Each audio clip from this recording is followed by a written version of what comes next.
Imagine one day finding a door in your house that you never knew was there before.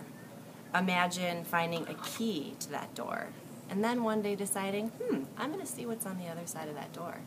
Well, that's what happened in the book Coraline by Neil Gaiman.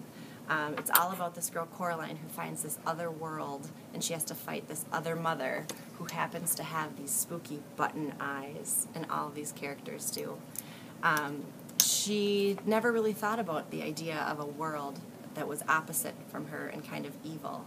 Do you believe in an opposite world, or a world that is twisted just a little bit? This is what Coraline encounters.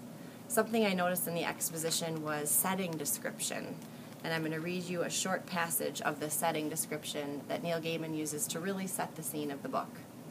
So here it is on page 4. The day after they moved in, Coraline went exploring. She explored the garden. It was a big garden.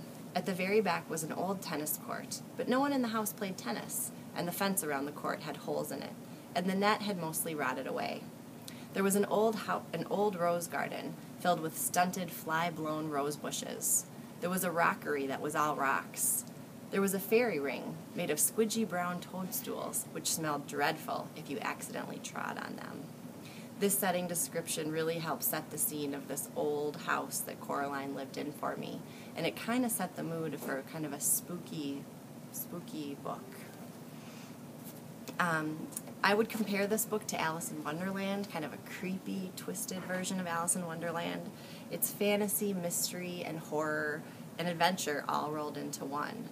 So if you wonder if Coraline makes it through this other world, you'll have to read it for yourself. It was also a movie, but make sure you read the book first.